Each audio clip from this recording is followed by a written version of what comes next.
Hi, this is John from the Gadget Helpline, and today we're here to talk to you about the new Amazon Kindle, or the 4th gen as we like to call it. It's a slightly smaller version of the Amazon Kindle. It's released last week along with the Amazon Fire tablet and a couple of other products on there. Today we're going to go through the new features of the Amazon Kindle. We have the original Kindle to do a few comparisons with. We'll talk to you about what we felt whilst using it. Well, as you can see from the two Kindles here, the newer Kindle has a noticeably smaller in its size. It's 30% lighter, which means it's 170 grams less. It has the same size screen, which is quite useful, and it's apparently 10% faster on page turning. But the most notable change or addition is the lack of the full QWERTY keyboard off at the bottom of the old one.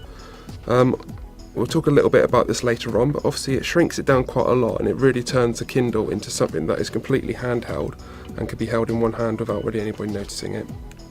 One of the major changes in between the new Kindle and the older one, is on the old one you'll see that there's some volume keys and a 3.5mm headphone jack, along with a micro USB and the power switch on there.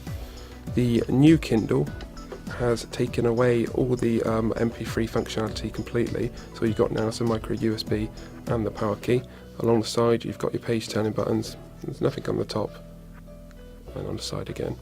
And I'll have a look on the back of it and the design of the two. Basically, Amazon have gone out of the way to simplify the device so that it's just an e-reader, and this is the budget version of it. So I'll just get these switched on. As you see, both of them start up quite quick. There's not really any major changes to the actual menu screen on here. Apparently there's 10% faster page turning when you're actually reading through to the books, but the actual operating system doesn't really change. The one big change really is that it's taken away a couple of the functionality out of the testing section, so again the MP3 player and the audio books. Not really a huge miss on there. What the Kindle, the smaller version, does have is a slightly smaller memory version on there. So whereas this original Kindle can hold up to 3,500 ebooks, the smaller one can hold up to 1,400. Either way, we can't see it being a massive issue because I don't think anybody owns that many books at all. But apparently the newer Kindle has the most advanced e-ink screen available. So now what we're going to do is going to focus a little bit more on the new version, tell you some of our faults. We've been using it for a couple of days as our primary e-reader on here. One of the things that's most notable is really the size and the lightness of it. Makes it a lot easier to use to transport about. Technically it's pocket size now, so you can just slip it in your pocket and wander about with it. We didn't notice any real change with any of the memory and the actual page turning aspects of it. You know, whilst it is quicker, it's not something that really slowed us down in the first place. The refresh screen is slightly easier on the eye, whereas before it would go all black and the text would go white and come across. It's not so much of a jar on there.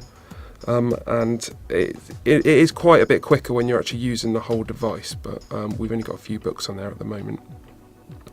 One of the bigger changes on there, as we've already stated, is the fact that there is no keyboard on there anymore.